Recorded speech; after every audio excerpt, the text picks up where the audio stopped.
No saben el gusto, el tremendo placer, el honor que es estar aquí.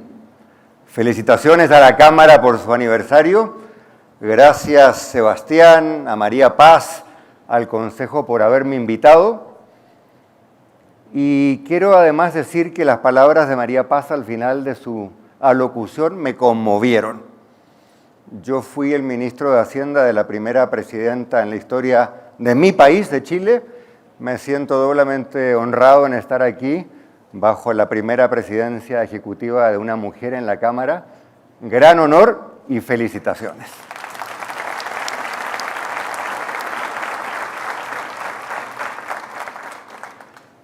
Yo voy a hacer algo que uno nunca debería hacer, porque el tino y la prudencia más elemental sugieren que uno no debería hablar de un país en el cual lleva exactamente 24 horas. Mi madre no me habría dado el beneplácito. Pero bueno, aquí estoy, a eso me han invitado, me han pedido que hable sobre, no la política contingente del Ecuador, ni voy a criticar a uno, ni voy a alabar al otro, sino que de los desafíos, que son muchos, y de las alternativas, que no son pocas, y además del posible papel que pueden jugar ustedes, el empresariado, el sector privado, en la solución de estos problemas. Parto con una realidad dura, dolorosa, pero obvia. El mundo ve con preocupación lo que está pasando hoy en el Ecuador. Y lo que es más importante, los ecuatorianos y las ecuatorianas ven con preocupación lo que está pasando hoy en El Salvador. Ustedes se preguntarán por qué puse ahí un montón de portadas de la BBC, porque la BBC la tenía a mano porque yo vivo en Inglaterra, pero podría haber sido cualquier medio de cualquier país del mundo.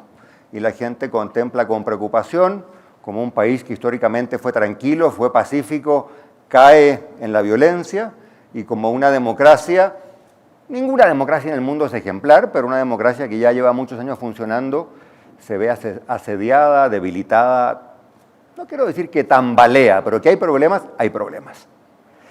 Y por lo tanto, quiero hacer un diagnóstico, quiero hablar con confianza, quizá un poquito con osadía, y si me equivoco o meto la pata, bueno, ustedes me perdonarán. Lo digo de este modo, creo que el Ecuador está en una encrucijada.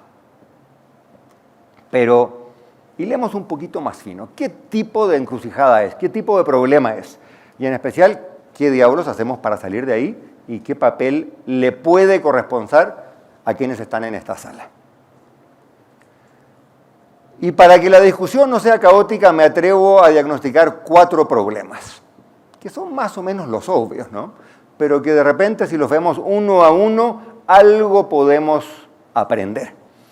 El problema económico, que no es para nada trivial, el problema social y de la legitimidad, como decía María Paz, hay brechas, algunas de las cuales van creciendo, no se van acortando, y eso a todos nos debe preocupar.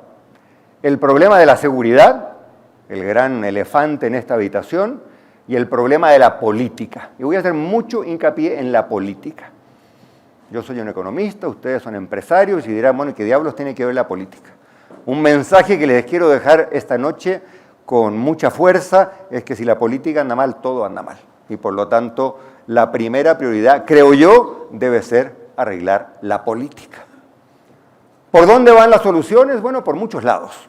Y yo voy a hablar por media hora, 40 minutos, no más, pero sí también quiero dejar un segundo mensaje, ojalá claro, ojalá potente. Hay mucho que ustedes pueden hacer para ir enrumbando este barco y para que vayamos saliendo de este atolladero. Parto con lo que me resulta más natural, con la economía. Primero, este país tiene un serio problema de deuda pública y de desequilibrios fiscales. Hay que decirlo, es más o menos conocido, es más o menos obvio, pero hay que decirlo con mucha fuerza. Por ahí creo que Sebastián lo dijo, lo reitero, este año el déficit público va a ser de aproximadamente 5 puntos del Producto Interno Bruto. Lo que algunos podrán decir es mucho, otros podrán decir es poco, pero, 5 puntos en un país que no tiene acceso al crédito y que tiene un régimen dolarizado, invita a la gran pregunta, bueno, ¿cómo se financia esto? Y la verdad es que yo no veo respuesta evidente a esa pregunta. Los gráficos ahí muestran la deuda pública y el riesgo soberano. El gráfico de la izquierda muestra los niveles, el gráfico de la derecha muestra los incrementos. Los puntos azules o celestes son los países de América Latina, el punto rojo es Ecuador, y hay dos cosas que les quiero decir. Primero, Ecuador comparte con Argentina el triste honor de ser el país del continente más riesgoso, con una prima más alta. Si uno quiere pedir $1 en el extranjero, es al país que más caro le cobran. Y el segundo gráfico nos muestra que nos cobran caro, o les cobran caro, y ahí no termina la cosa. Ese margen ha ido subiendo, y es el país de la región donde ese margen más ha subido. Yo fui ministro de Hacienda de Chile, le dediqué muchos años a la política fiscal. Cada cana que tengo en la cabeza se la debo a las negociaciones presupuestarias. Los ministros aquí saben que son duras, que son cansadoras, que son tediosas. Y no quiero sugerir que el mundo comience y termine con lo fiscal.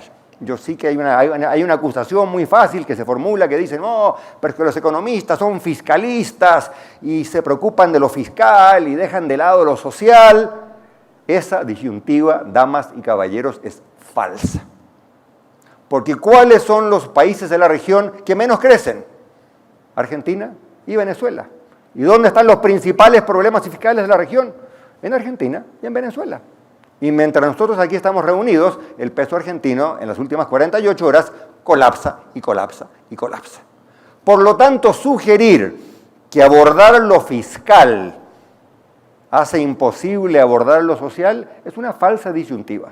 Me atrevería a decir lo contrario. No hay país alguno en el mundo, y ciertamente no en América Latina, que haya logrado hincarle el diente de modo sostenido a los problemas sociales si no ha ordenado mínimamente lo fiscal. Dicho de otro modo, arreglar lo fiscal puede ser perfectamente progresista, perfectamente social. Yo uno de los momentos que recuerdo con cariño y con emoción en mi trayectoria fue cuando le escuché a la presidenta de Chile, mi jefa, una mujer socialista que entró a militar en el Partido Socialista a los 14 años, decir en un discurso, en un evento como este, la prudencia fiscal es progresista. Lo reitero, la prudencia fiscal es progresista. ¿Por qué? Porque cuando vienen las crisis, los ricos no sufren. Los ricos vieron venir la crisis, agarraron su plata, la pusieron en Miami. ¿Quién sufre? Los pobres. ¿Quién sufre? Los que tienen ahorros en moneda local. Los que no pueden sacar su plata del extranjero o no tienen plata que sacar. Y por lo tanto, no hay nada más progresista que una casa en orden. Y creo yo que la primera prioridad económica de este país debe ser ordenar su casa. El actual gobierno hizo esfuerzos en esta dirección. Lo que estoy diciendo no lo planteo como una crítica a la actual administración, pero entiendo también que para arreglar lo fiscal se necesitan votos. ¿Votos dónde? En la Asamblea. Y cuando no están los votos, no están las reformas. Eso me va a llevar más tarde a hablar de la política. La segunda cosa que quiero decir es que un régimen de la dolarización consiste en utilizar dólares. Y los dólares son unos papeles verdes que se impriman en un lugar que se llama la Reserva Federal de los Estados Unidos. Son los únicos dólares que hay.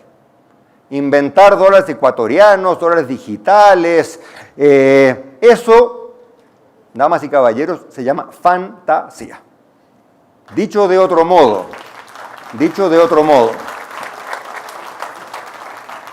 uno puede tener debates académicos acerca de si conviene que un país como la Argentina hoy adopte la dolarización.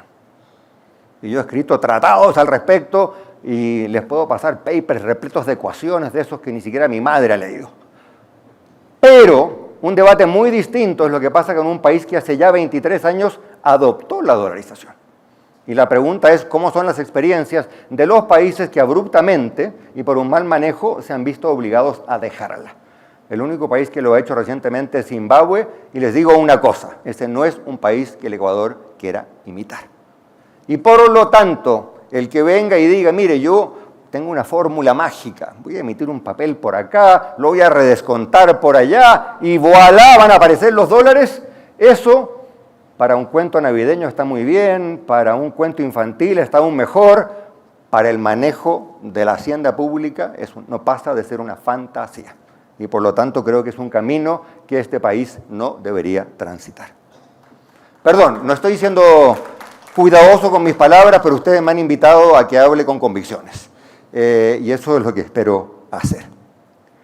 Tercero, ¿en qué se trasunta esto? Que la prima de riesgo del Ecuador está por las nubes. Y las personas en esta sala, que son las personas que necesitan capital para invertir, ese capital o no lo tienen o cuando lo tienen les resulta carísimo. Y esta es la razón por la cual los países que no tienen su casa en orden son países que no invierten y como no invierten, no crecen. Venezuela es el caso más dramático en que su economía se ha contraído un 80%. Un caso ya no es ni económico ni político, es humanitario. Y el otro caso evidente es Argentina, el país con más potencial de esta región, que no deja error económico por cometer. Y por lo tanto, en la medida que la prima de riesgo soberano en el Ecuador no empiece a contraerse, todo el resto de lo que digamos es música.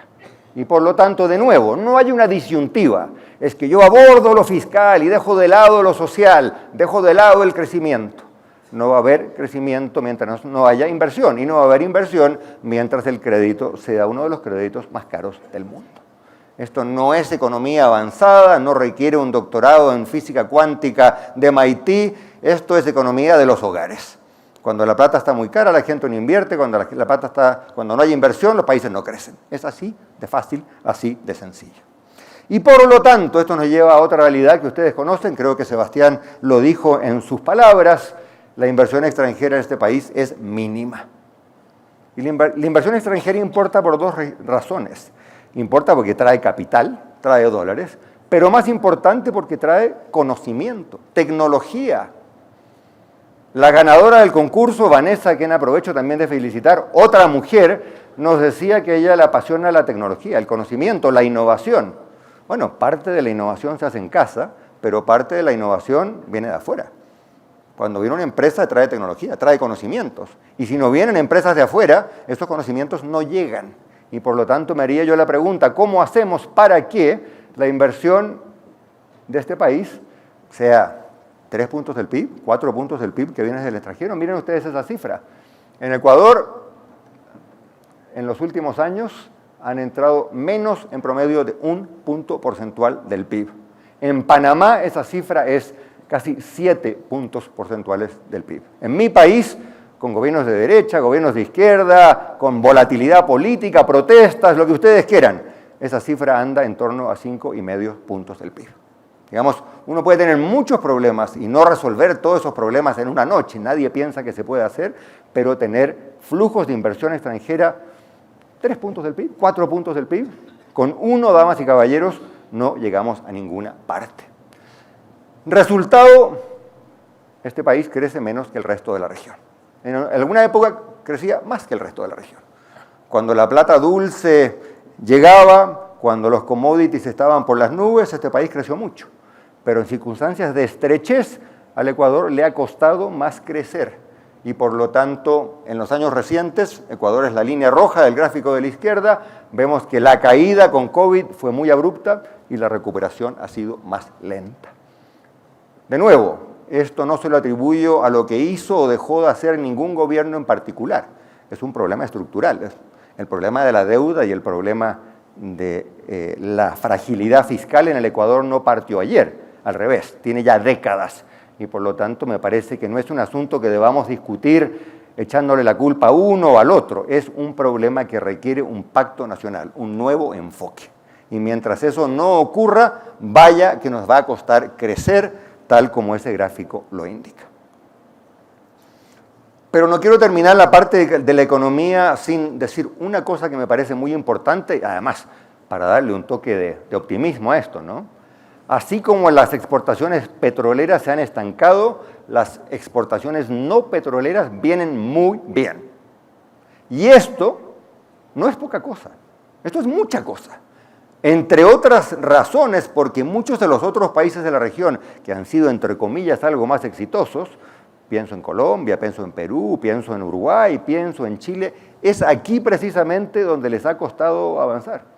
Si yo miro las exportaciones no cobre en Chile, están planas. Las exportaciones no petróleo en el Ecuador van hacia arriba. Y las cifras no son nada triviales, de 11.000 millones de dólares al año 2016 a 21.000 millones de dólares el año 2022. Esa es mucha plata. ¿Y qué nos dice eso? Que hay buenos proyectos de inversión, que hay productos ecuatorianos que el mundo quiere comprar y que hay una comunidad empresarial, en buena medida reunida en este salón, que es capaz de tomar las ideas, identificar los productos, hacer las inversiones. Pero eso es un comienzo. Es el comienzo de un camino, no es el final de un camino. Por lo tanto, hay mucho potencial. Hay que aprovecharlo. El problema social. María Paz ya nos dio algunas cifras serias, desoladoras, me atrevería a decir. Perdónenme si aporto un par de cifras más. Primero, el mercado laboral de este país no está funcionando. Tengo un par de gráficos adicionales que voy a mostrar más adelante, pero cuando vi este gráfico hace una semana atrás, cuando estaba preparando esta presentación, yo dije, aquí hay un error. Porque algo me gustan las matemáticas y dije, no me vengan a decir que el salario mínimo es mayor que el salario promedio, ¿no? En Estados Unidos hay un programa muy famoso en la radio y televisión pública, de un pequeño poblado rural en el centro de Estados Unidos, en que los niños son tan buenos que todos los niños son mejores que el promedio. Todos los niños de ese pueblo son mejores que el promedio. Aquí el salario mínimo es tan bueno que es mejor del promedio. Entonces, o alguien lo calculó mal, o el mercado laboral es un desastre. Y no es que esté calculado mal, es que ¿qué ocurre? Es que el mínimo no es mínimo. ¿Por qué no es mínimo?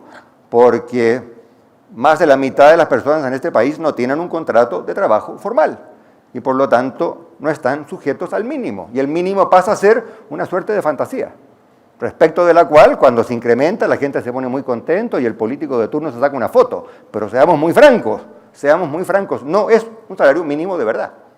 Y por lo tanto, me parece a mí que el otro gran desafío, aquí estoy de acuerdo con Sebastián, es repensar el mercado laboral.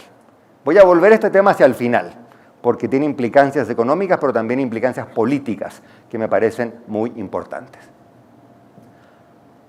Sigo con el tema de género. Cuando hay informalidad, la informalidad no le pega de igual manera a hombres y a mujeres. Estas son las cifras, y perdón que está en inglés, pero se entiende muy bien. Este es el porcentaje de personas que están empleadas informalmente como porcentaje del total de la fuerza laboral. En el caso de los hombres, oscila entre el 30 y el 40 y pico por ciento. En el caso de las mujeres, oscila entre el 50 y el 60 y tantos por ciento. Detengámonos y pensemos qué significa eso. Esa gráfica, la línea amarilla, nos dice que de cada 3 mujeres que trabajan en este bello país, 2 lo hacen sin contrato. 2 lo hacen sin prestaciones sociales, sin seguridad social, sin salud, sin beneficios, sin derechos. 2 de cada 3 mujeres. Y por lo tanto, mirado desde una perspectiva de igualdad, de cerrar brechas de derechos, pónganle ustedes el título que quieran. Me parece a mí que una reforma del mercado laboral es absolutamente capital. La desigualdad. Este gráfico tiene un montón de países, incluyendo al Ecuador. En el eje horizontal está el famoso coeficiente de Gini. No les voy a explicar qué significa, pero si es 0, el país es muy igualitario. Si es 1, el país es muy desigual.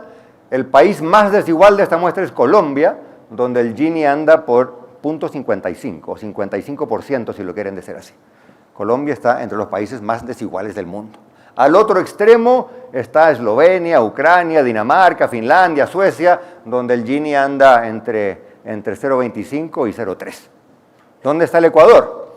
El Ecuador está por allá arriba. Es el tercer país de arriba hacia abajo y el Gini está en torno a 0.5. Es decir, un Gini de 0.5 pone a Ecuador entre los países más desiguales del mundo. Y la barrita verde, con una cabecita hacia la derecha, sugiere que en la última década subió levemente. Un poco, no mucho. No como Panamá, por ejemplo, o Paraguay, en que la barra verde es muy grande. En Paraguay subió mucho la desigualdad. En este país subió un poco, pero a niveles que ya son muy altos. Chile es un país desigual, tremendamente desigual, pero el Gini es aproximadamente 0.44. En el Ecuador es aproximadamente 0.5. En Colombia es aproximadamente 0.55. Es decir, niveles de desigualdad realmente preocupantes. De nuevo, los economistas sabemos que la desigualdad evoluciona con mucha lentitud. No hay país que logre revertir esto en una semana, en un mes, en un gobierno de 4 años. Son procesos que tardan décadas. Pero precisamente porque tardan décadas hay que comenzar hoy, ayer. Y eso está muy vinculado al tema del mercado laboral. ¿Por qué? Porque no hay manera de promover más la desigualdad que una persona tenga ingreso cero. ¿Qué significa eso? Que no tiene trabajo. Lo más progresista es tener un mercado no hiperregulado, sino que un mercado que dé empleo. Porque donde no hay empleo, no hay ingresos. Y donde no hay ingresos, hay desigualdad. Y finalmente, el problema social no es solamente un problema de cifras. No es solamente un problema de remuneraciones, de Ginis, de coeficientes, de esas cosas que los economistas nos gustan tanto. Esto es un dato del Latino Barómetro, en que le preguntan a la gente, ¿diría usted que se puede confiar en la mayoría de las personas o que uno nunca es lo suficientemente cuidadoso en el trato con los demás? Porcentaje de personas que dicen se puede confiar en la mayoría de las personas. Ecuador, flecha roja, 9%. Ni siquiera 1 de cada 10 ecuatorianos piensa que se puede confiar en la gente que vive en su cuadra, en su barrio, en su pueblo, en su ciudad. Ni siquiera 1 de cada 10. Por lo tanto, el problema social no es solamente de cifras, el problema social es de sentimientos. Este es un país de muy baja credibilidad, de muy baja confianza. Están en buena compañía, porque América Latina dentro del mundo es una región especialmente de baja confianza. Pero Uruguay, un país que anda razonablemente bien, la cifra es 21, México 18, Chile 17, por debajo del Ecuador solamente están Venezuela con 5 y Brasil con 5. El promedio de la región es 12, este país está por debajo del promedio de la región, que ya es ínfimo, ¿no? 12 es muy bajo, 9 es paupérrimo, y creo que esto nos debe preocupar. El problema es la seguridad. Yo no soy experto en seguridad, no les voy a hablar a ustedes de lo que viven ustedes, sus familiares, sus parientes, sus hijos, sus empresas todos los días, pero lo pongo en el contexto con este gráfico. Esta es la tasa de homicidios. América Latina en general es la campeona mundial de los homicidios, y en especial los países de Centroamérica lo son, Honduras, Guatemala, El Salvador, Colombia en menor medida. Ecuador es la línea de abajo, es decir, mirado de una perspectiva regional, tan mal no estamos comparados con el resto de la región, pero la tendencia es muy preocupante. La tasa de homicidios llegó a 22 por cada 100.000 habitantes el año pasado, lo que es un alza de 500%.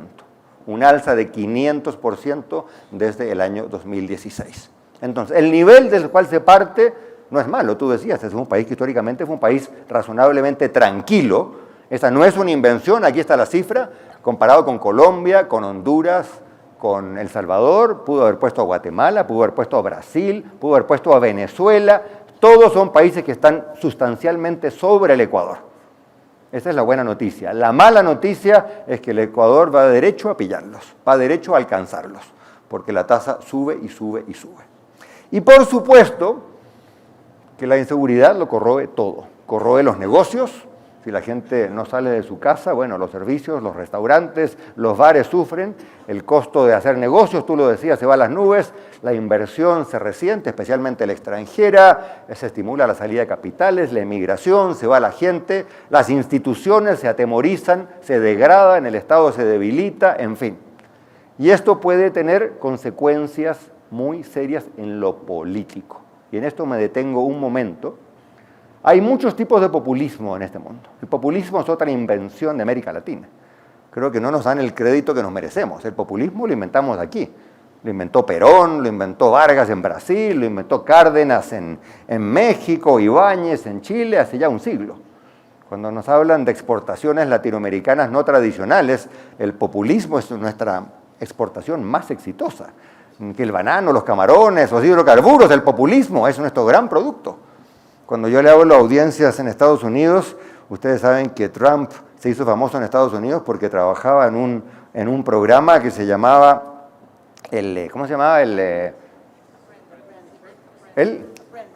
Exactamente. Bueno, yo les digo, oiga, comparado con Perón, Trump es un aprendiz, ¿no? El programa se llamaba El Aprendiz. Claro, el populismo es nuestro. Y hay un nuevo tipo de populismo que antes no vimos. Siempre conocimos el populista que decía, oiga, vote por mí porque yo le doy plata a todo el mundo, subsidio a todo el mundo, de los impuestos no se preocupe. Ese populismo todavía existe. Pero hay un nuevo populismo que dice, vote por mí y yo me olvido de los derechos humanos, de las garantías constitucionales, de la obligación de establecer la debida prueba, de la presunción de inocencia y vamos metiendo gente presa. Y hay un país, al norte de aquí, El Salvador, que ha metido a 10% de la población masculina a la cárcel. Claro, la gente dice muy bien, pero créanme, ese es pan para hoy, hambre para mañana, porque debilita las instituciones, debilita la presunción de inocencia, y claro, está todo muy bien hasta que el hijo de uno de 18 años iba por la calle y lo agarraron, y vaya usted a sacarlo de la cárcel, aunque el pobre muchacho iba a su casa y no le preguntaba a nadie. Entonces, el populismo penal, que trata de combatir la violencia por la vía sencillamente de olvidarse de la democracia, olvidarse de los derechos humanos, olvidarse de las garantías institucionales, me parece a mí es un populismo peligrosísimo. Y yo lo veo tomando raíz en muchos países de la región, también a eso hay que ponerle ojo. El problema de la política. Ustedes dirán, este señor Velasco es economista, ¿qué diablos hace hablando de política? Bueno, yo fui ministro de Estado, los ministros de Estado saben muy bien que un ministro de Estado es, antes que nada, un político.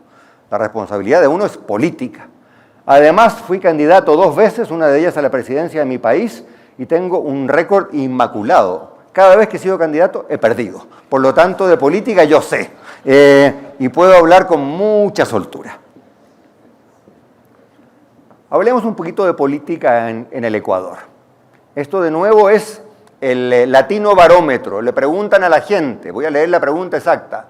¿Diría usted que está muy satisfecho, más bien satisfecho, no muy satisfecho o nada satisfecho con el funcionamiento de la democracia en su país? Porcentaje que está muy satisfecho o más bien satisfecho. Las dos categorías más altas. En el Ecuador, 12%. 12% de los ecuatorianos reportan estar ni siquiera muy satisfechos, más o menos satisfechos. Y esto pone al Ecuador casi como el colista de la tabla de posiciones, superando levemente a Perú. En El Salvador, vuelvo al tema del populismo penal, 64%. En Uruguay, un país civilizado y tranquilo, 59%. Costa Rica, otro país civilizado que está algo menos tranquilo, 43%. Panamá, 15%, Venezuela, 14%, Ecuador, 12%, Perú, 8%. Esto, damas y caballeros, no lleva a ninguna parte. Ustedes saben que Churchill, el gran Winston Churchill, dijo: la democracia es un pésimo sistema, excepto por todos los otros sistemas, ¿no? Una manera muy elegante de decir, bueno, oiga, tiene sus problemas, pero muéstreme uno que es mejor. Latino Barómetro le pregunta a la gente, ¿cree usted, voy a leer exactamente la pregunta, ¿está usted muy de acuerdo, bla, bla, bla, con la siguiente afirmación? La democracia puede tener problemas, pero es el mejor sistema de gobierno. Porcentaje que está de acuerdo, en Ecuador no alcanza el 49%, es el país de toda América Latina donde las personas tienen menor confianza en la democracia. Voy a repetir eso. Ecuador es el país de América Latina donde las personas tienen menos confianza en la democracia. A mí esto, de todos los gráficos que les voy a presentar hoy, este gráfico es el que me parece más preocupante. Lo subrayo, más preocupante. Aquí hay un gráfico muy complicado, no los voy a aburrir con detalles, pero básicamente Latino Barómetro hace un cálculo que me parece interesante. Toman las personas que se declaran partidarios de la democracia, pero que se declaran insatisfechos con el actual funcionamiento de la democracia. Alguien dice, me gusta la democracia, yo creo en ella, pero mi país anda mal. Y calculan la diferencia entre la columna de la gente que es partidaria de la democracia y la gente que está insatisfecha. Para el Ecuador, Partidarios de la democracia, 37%. Insatisfechos, 87%. Si le resto el último número al primer número, me da menos 50. Si hago el cálculo para todo el resto de los países de la región, no hay ninguno que tenga una cifra tan negativa. No hay ninguno que tenga una cifra tan negativa. Es decir, hay mucha gente que no quiere la democracia, bueno, eso está mal, pero más preocupante aún, si ustedes quieren, es que la gente que sí se declara partidaria de la democracia dice, oiga, a mí me gusta, pero aquí no funciona. Yo soy partidario de la democracia, pero en mi país no está dando los resultados que la democracia debe dar. Y ese es un caldo de cultivo para el populismo y para las tendencias autoritarias, o para el populismo autoritario, que es exactamente la misma cosa y que ustedes en el Ecuador conocen muy bien porque lo han vivido. Y finalmente, cuando le preguntan a la gente, ¿usted apoyaría un eventual gobierno militar si las cosas se ponen muy duras? En Ecuador, 50% de las personas dicen que sí. 50% de las personas dicen que sí. Paraguay 64%, Guatemala 55%, al otro extremo de la tabla, Costa Rica 12%, Venezuela 19%, Panamá 20%, Uruguay 25%, Argentina 26%, Chile 26%. De nuevo, muy, muy preocupante. En resumen, yo soy un demócrata ferviente. Yo vengo de un país en que perdimos la democracia, tuvimos una dictadura por 18 años, la recuperamos y haber recuperado la democracia es lo mejor que hizo mi país, al menos hasta donde yo sé o conozco. Pero, seamos francos, la democracia en este país tiene problemas. Mandatos interrumpidos, dificultades para formar mayorías electorales, ya lo dije, independientemente de lo que candidato A, B o C o un presidente proponga, si no están los votos en la Asamblea o en el Congreso, bueno, las propuestas quedan en nada. Partidos políticos débiles, en la misma encuesta Latino Barómetro, solo 14% de los ecuatorianos piensan que los partidos políticos funcionan bien. Controversias infinitas en los nombramientos, polémicas con el Consejo de la Judicatura, la Corte, el Consejo Nacional Electoral, ustedes lo saben mejor que nadie, por lo tanto, insatisfacción con la democracia, eventual apoyo a alternativas no democráticas. Esto hay que aquilatarlo porque a mí me parece que es un problemazo. Es el otro elefante en la habitación. Entonces, ¿qué hacer? Ustedes dirán, con tanto problema, este hombre va a hablar por 40 minutos más. No, voy a esbozar 4 cosas. La lista es larga, podría haber 30 cosas que hacer. Pero yo aprendí en política que si uno habla relativamente corto, la gente lo quiere a uno más. Por lo tanto, 4 cosas.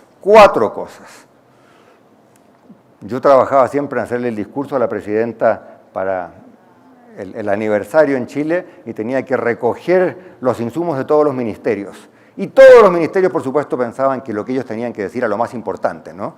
Nos poníamos todos los años la meta que el discurso no duraría más de 40 minutos, todos los años terminaba durando 2 horas. Y seamos francos, a los 40 minutos la gente apaga la tele, ¿no? Nadie escucha un discurso de 2 horas. Otro problema de la política. En fin, 4 cosas, solo 4, que me parece que el empresariado puede y debe hacer. Primero, no me tiren tomates, por favor. O si me los tiran a la salida, no durante mi intervención.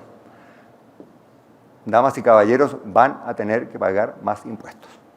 Lo repito, damas y caballeros, van a tener que pagar más impuestos. La recaudación tributaria en el Ecuador es 14% del PIB. En Chile ronda el 22%, en Colombia anda por ahí también, en Argentina y Brasil pasa del 30%, dependiendo cómo uno lo mida, hasta el 35%.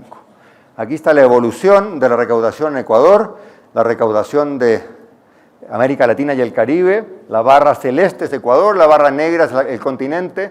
Este país está sistemáticamente por debajo del resto del continente. Yo no les diría que se vayan al nivel brasileño o argentino. Son impuestos demasiado altos, con muchas distorsiones, en fin. Pero no hay ninguna razón, lo voy a decir responsablemente, soy profesor de economía, doctor en macroeconomía, no hay ninguna razón por la cual este país no pueda recaudar 20 puntos del PIB. Ninguna. La única razón es política. Hay que ponerse de acuerdo. ¿Cómo se recauda? El negro es el IVA. Casi la mitad de la recaudación en este país viene del IVA. Y el IVA es apenas 12%. En mi país es 20%. En la Unión Europea es 22%. La barra celeste son los impuestos a la renta, que son más o menos un tercio, un poquito más de un tercio del total. Y eso incluye impuestos a la renta corporativos, lo que las empresas representadas aquí pagan, y los impuestos a la renta personal. No creo que haya mucho espacio para subir los impuestos corporativos en este país. Digo una cosa que a algunos les va a gustar, pero voy a decir una cosa que no les va a gustar. Hay mucho espacio para subir los impuestos a la renta personal. Lo voy a repetir, hay espacio para subir los impuestos a la renta personal. Y voy a volver sobre el tema impositivo. Seamos francos, este país está al borde de una crisis fiscal. Y solamente hay dos maneras de arreglar el problema fiscal. Dos. No hay tres, no hay cuatro, no hay cinco, hay dos. O gastamos menos o recaudamos más. Todos los gobiernos y todos los candidatos dicen, no, yo resolveré el problema fiscal mejorando la recaudación, evitando la elusión y la evasión, mejorando la eficiencia, cortando la grasa del Estado. ¿Lo han escuchado alguna vez? Los candidatos de izquierda dicen, no, eliminaremos la evasión y con eso arreglamos el problema fiscal. Los candidatos de derecha dicen, recortaremos la grasa del Estado y con eso arreglaremos el problema fiscal. Problema, no ocurre. O, mejor dicho, ocurre en magnitudes pequeñas que son insuficientes para resolver un problema grande. Y por lo tanto, en este país, tengo la libertad de decirlo porque no soy candidato a nada en este país, en ninguna parte tampoco, este país va a tener que gastar menos y recaudar más. Y el gasto menor parte por algo que es absolutamente injusto, que no es progresista y que no es redistributivo, como es gastarse 4 puntos del PIB en subsidios a la energía. Es obvio. Es una obviedad del tamaño de un camión. Ahora, ¿es difícil? Es difícil. Yo lideré en Chile el esfuerzo cuando era ministro por subir la tributación. En Chile no hay subsidios a la energía, hay impuestos a los combustibles. Y yo, como soy un kamikaze tecnocrático, quería subirle los impuestos al diésel. Y claro, nos juramentamos en el gabinete que iríamos hasta las últimas condiciones, hasta las últimas situaciones. Cuando llevábamos 7 días de las carreteras copadas por los camiones, de los 22 ministros del gabinete me quedé solo. 21 abandonaron el compromiso. Así que créanme, sé que es muy difícil cambiar el precio de los combustibles. Pero hay dos tipos de países, los que hacen cosas difíciles y los que se contentan con hacer cosas fáciles. Yo creo que el Ecuador es un país que se la puede a la hora de hacer cosas difíciles. Y me parece que no hay cosa más difícil, pero también más importante que arreglar una situación energética que, créanme, no da para más. Y además, no es progresista, no es redistributivo, no es justo. ¿Qué más? Está bien, hay que recortar gastos por aquí o por allá, pero el problema no se va a arreglar solamente recortando gastos. No hay gobierno conservador o candidato conservador en la historia que no lo haya prometido, nunca he visto yo que ocurra. ¿Por qué? Porque lo que se puede tijeretear es relativamente pequeño respecto del total. Punto. Y por lo tanto va a haber que recaudar más. ¿Cómo se podría recaudar más? Eso lo van a decidir los votantes del Ecuador, no lo voy a decidir yo, pero pongo el menú de opciones. Primero, está bien, la gente se queja, el IVA es muy caro, pero el IVA es 12%, en buena parte del mundo es 20%. Segundo, los impuestos a la renta, ya lo dije, recaudan aproximadamente un tercio, pero el impuesto corporativo es más o menos alto, especialmente por la obligación de repartir utilidades, pero los impuestos a la renta personal son pocos y los pagan muy pocos, ahí hay espacio.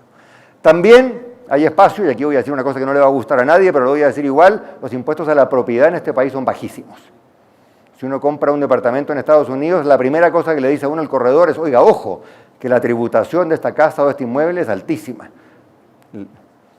¿En qué país de América Latina la gente compra o no compra un inmueble tomando en cuenta cuánto va a costarle cada mes o cada trimestre el impuesto patrimonial?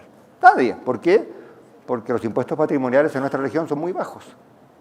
Y no hay mejor manera de recaudar y más progresista que cobrarle a las propiedades. ¿Por qué? Porque las propiedades tienen una gran virtud, no se pueden arrancar. Los capitales se van, las propiedades están ahí. Claro, la gente las puede subtasar, puede decir no nos vale $1 millón, vale $500.000, en fin, pero no se pueden arrancar. Hay fuga de capitales, no hay fuga de propiedades. Y por lo tanto creo que hay mucho espacio para repensar esto. Y finalmente, hay en este país, lo conversé con un par de expertos, impuestos a los males, tabaco, bebidas alcohólicas, en fin, pero recaudan muy poco, podrían recaudar más. De nuevo, ¿es popular? No es popular. ¿Es necesario? Creo que sí. Segunda cosa que el empresariado debería hacer, y aquí me voy a meter en las patas de los caballos y voy a arriesgar tomates y objetos punzantes, pero, perdón, lo voy a decir igual. Las dos gráficas que voy a presentar me parecen hiper preocupantes. Le preguntan a la gente en este país y en toda América Latina, ¿para quién se gobierna? Este es el porcentaje de personas que piensan que en el Ecuador se gobierna para grupos poderosos en su propio beneficio. Porcentaje 87%. Detengámonos. 87% de las personas encuestadas residentes de la República del Ecuador piensan que los gobiernos, esto no es una afirmación acerca del gobierno actual o de un gobierno particular, gobiernan para los poderosos en su propio beneficio. Siguiente gráfico. ¿Quién manda? ¿Quién tiene más poder? Porcentaje de personas que dicen que los que más poder tienen son los grandes empresarios, 41%. Esto, damas y caballeros, es un problema de relaciones públicas para el empresariado gigantesco. Porque cierto, no estoy afirmando que esto sea correcto. Ustedes me dirán, no es así, en fin, la cosa es más compleja, es matizada. No me cabe ninguna duda que es compleja y matizada. Pero al fin de cuentas, en la vida las percepciones son realidades. En la vida las percepciones son realidades. Y si esa percepción existe, es hora de preocuparse. ¿Por qué? Porque eso deslegitima al empresariado como actor social, actor político, actor en los debates nacionales. Y yo no creo que eso sea bueno. Lo digo así, no hay progreso sin una economía de mercado dinámica. Encuéntrenme un país que se haya hecho rico a lo largo de la historia que no haya tenido una economía de mercado dinámica. Ninguno. Yo fui ministro de un gobierno socialista y lo digo con todas sus letras. Necesitamos una economía de mercado dinámica. Y no hay economía de mercado dinámica sin un empresariado dinámico, emprendedor, creativo, innovador, pero también legitimado. Y aquí tenemos un problema, porque creo que en toda América Latina, vuelvan ustedes a los dos gráficos anteriores, el empresariado no es un actor social plenamente legitimado. Y ustedes me podrán decir, sí, claro, eso es porque nos pegan, nos atacan, nos insultan, dicen falsedades, es cierto. Pero créanme, a todos nos pasa lo mismo. Yo fui político en mi país por década y media y sé que también me atacaron, me insultaron, dijeron de mí cosas que no eran ciertas, pero bueno, así es la vida. Así es la vida pública, ¿no es cierto? El que quiera hacer salchichas que no se meta a la cocina. La vida pública, si uno es empresario, sindicalista, líder de opinión, político, es dura. La gente dice cosas injustas. En redes sociales se dicen mentiras. Pero así es la cosa. Y por lo tanto la pregunta es, primero, ¿cuáles son las consecuencias de esta falta de legitimidad del empresariado? Muchas. Distorsiona la política, dificulta las buenas decisiones, porque puede haber políticas muy buenas, pero es fácil atacarlas. No, es que esa política va en apoyo de los grandes, de los ricos, de los poderosos de siempre.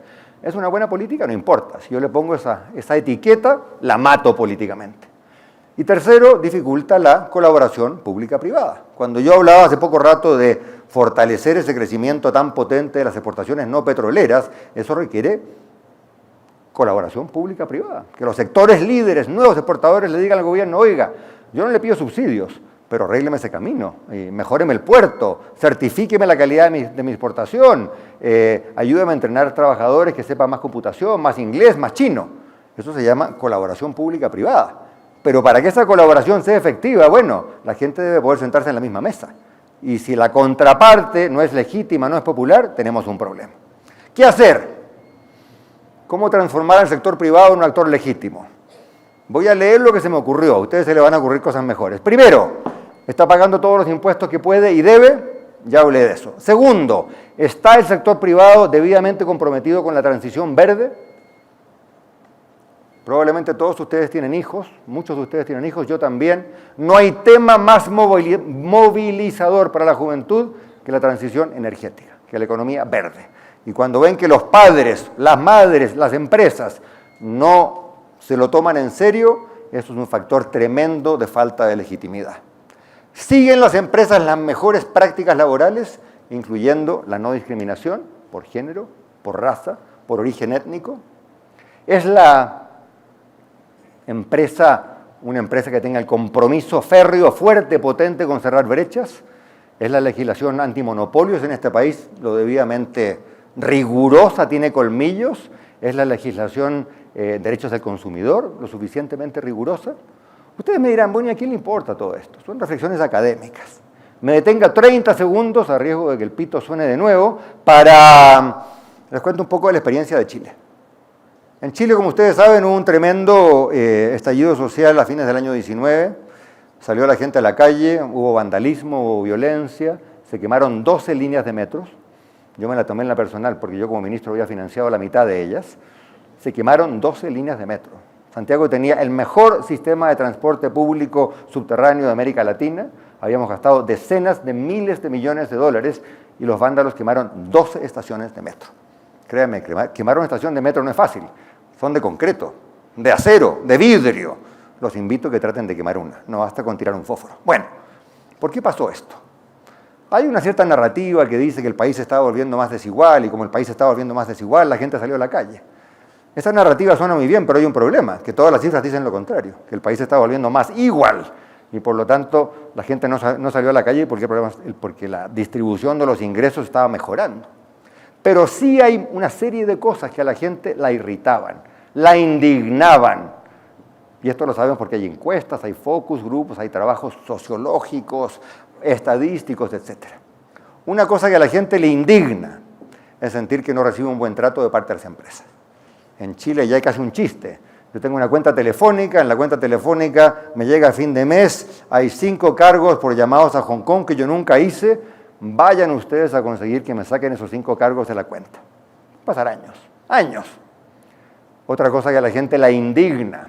Chile tuvo una pequeña revolución, en el mejor sentido de la palabra, educacional. Pasamos de tener 15% de cada generación que iba a la universidad a tener 50% de cada generación que iba a la universidad. Tremendo logro del país. Y sin embargo, esa generación está furiosa, está enojada. ¿Por qué está enojada? Porque es una generación que fue a la universidad. 7 de cada 10 jóvenes que hoy día están en la universidad en Chile vienen de familias en que nunca nadie antes fue a la universidad. Qué cosa más maravillosa. Pero ¿qué ocurre? Trabajan, se endeudan, se esfuerzan, como diríamos en Chile, se sacan la mugre, llega el momento de buscar trabajo, ¿y qué importa? Las notas, el rendimiento, los exámenes, no. Hay estudios que muestran que lo que más explica el éxito o fracaso laboral de esos jóvenes es si vienen o no vienen de familias ricas. Porque hay abundantísima evidencia que sugiere que las empresas discriminan por apellido, por domicilio, por raza, por todas esas cosas por las cuales no deberíamos jamás discriminar. Si ustedes quieren una población enojada, edúquenla y discrimínenla. Y eso es exactamente lo que pasó en Chile. Y la gente que salió a la calle no eran los pobres, la gente que salió a la calle era la clase media educada. En Chile se da la paradoja que tenemos la clase media más próspera y más educada de la historia de la República, que al mismo tiempo es la clase media más enojada de la historia de la República. ¿Por qué? Por maltrato, por discriminación y por abuso.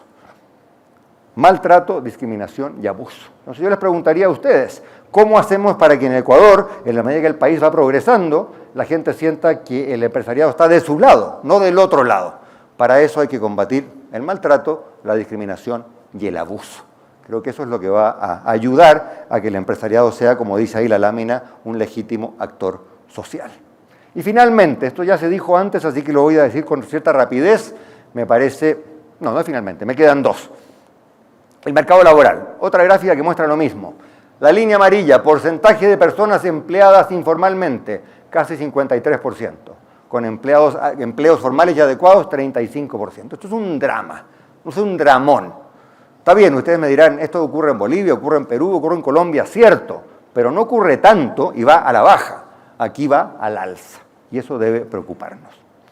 ¿Cómo modernizar el mercado del trabajo? Aquí hay que hacer un cambio grande. Y lo que hay que hacer no es muy difícil, todos lo sabemos. Hay que cambiar el mecanismo para fijar el mínimo, hay que bajar el costo de contratación, hay que proteger al trabajador, no al empleo, hay que repensar los costos de despido, en fin. Esa parte, tomen ustedes a 5 economistas, 2 abogados y lo van a saber muy bien. ¿Cuál es la parte difícil? Es la política de este asunto. Porque estas reformas laborales, si ustedes lo saben mejor que nadie, son muy fáciles de caricaturizar como una reforma que desprotege al trabajador, facilita los abusos, desregula en exceso, etc. Entonces, el gran desafío es hacer una reforma que proteja a los trabajadores. A mí el sistema que más me gusta, no voy a entrar en detalles, es el sistema escandinavo, en que hay bajos costos de contratación, bajos costos de despido, pero un sistema de seguro de desempleo muy ambicioso y mucha plata del Estado que va a las empresas para reentrenar, recalificar y contratar. No es barato, pero es bueno. El sistema actual que hay en este país y en casi toda América Latina, de altos costos de contratación y altos costos de despido, ¿a qué nos lleva? A un mercado dual, en que unos pocos tienen el empleo garantizado y las mujeres y los jóvenes rara vez tienen un empleo formal, con beneficios, con estabilidad y con buenas remuneraciones. Eso no da para más. Entonces el desafío es político. ¿Cómo hacer una reforma que sea pro empleo, pro trabajador, pro productividad? Se puede. Y finalmente, y aquí voy a terminar, el empresariado puede y debe ayudar a mejorar la política. Hay un clásico error en todos los empresarios de América Latina. Yo lo he escuchado 1000 veces. Llega alguien como yo, le dice, muchachos, la política no funciona, y el empresario o la empresaria, a menudo es un señor mayor, responde, no, yo soy empresario, no me vengan con la política. No tengo nada que ver con la política. La política es para los políticos, mi labor es emprender. Craso error. ¿Por qué? Porque la labor de emprender muy noble no ocurre en un vacío, ocurre en un país que tiene reglas, que tiene políticas, que tiene regulaciones. Y esas reglas y políticas y regulaciones, ¿quién diablos las hace? La política. Y por lo tanto, si la política anda mal, la economía anda mal y a los empresarios les va mal. Por lo tanto, creo yo que prioridad número 1, 2 y 3, mejorar la política. Todos ustedes saben, han visto, recordarán ese famoso asesor de Clinton que decía, es la economía, estúpido. Yo creo que en América Latina es la política, estúpido. ¿Qué hacer? Bueno, primero que nada, constatar lo que está ocurriendo, que la política no está funcionando, los ciudadanos no creen que la democracia esté funcionando y la confianza en las instituciones es mínima. Tenemos gobiernos cortos, gobiernos de minoría, partidos políticos débiles, uso y abuso de todo tipo de normas, como por ejemplo las normas para destituir ministros, en fin, distintos nombres, pero más o menos lo mismo ocurre en Perú, ocurre en Chile, ocurre en Argentina, ocurre en Colombia, ocurre en Ecuador. ¿Qué hacer? ¿Qué hacer? Y aquí me voy a poner un poquito más técnico. Yo soy economista, pero soy un politólogo frustrado. Ya hago clase de políticas públicas, así que algo de esto he aprendido. Creo que nos hace falta una reforma política. Una reforma política, voy a dar aquí mi fórmula preferida, pero ustedes siéntanse con la libertad de ofrecer otras. ¿Cuál es la clave? Darle gobernabilidad al país. El Ecuador hoy día no tiene las condiciones dadas para garantizar la gobernabilidad. ¿Qué significa eso? Poder llegar al poder, ganar una elección y tener una mayoría para hacer lo que yo le dije a la gente que iba a hacer en mi gobierno. Campañas, promesas, elección, discursos, gran mandato, y el lunes vamos a la asamblea y ¿qué pasa? No están los votos. Y si no están los votos, todo lo que se prometió queda en nada y la gente dice, los políticos son unos mentirosos. ¿Qué haría yo? Necesitamos un sistema que fortalezca a los partidos y fortalezca la gobernabilidad. Ecuador tiene distritos relativamente pequeños, no hay que agrandarlos. Hay mucha gente por ahí que dice que la proporcionalidad y el progresismo requiere grandes distritos. En Brasil hay uno que tiene 22 diputados por distrito. Pésima idea. Segundo, en este país, según entiendo, había listas cerradas y se pasó a las listas abiertas. Las listas abiertas fomentan el populismo. fomentan la tendencia a que los partidos políticos pongan un cantante, un futbolista o una personalidad de la televisión como candidato. Y créanme, los políticos son como los dentistas. Yo no me sacaría una muela con un dentista que nunca haya sacado una muela. Yo no querría tener un ministro que nunca haya sido ministro. La gente del fútbol, al fútbol. La gente de la tele, a la tele. La gente de la política, a la política. Tercero, los partidos chicos y la fragmentación en los parlamentos hace imposible las coaliciones. En un país que funciona debe haber 4 o 5 partidos en el parlamento, no 25. En mi país hay 22. En Brasil hay 44 partidos políticos registrados. 44. El presidente de Gaulle de Francia, cuando renunció, dijo: yo no puedo gobernar Francia, Francia es ingobernable, porque los franceses comen 200 tipos de queso.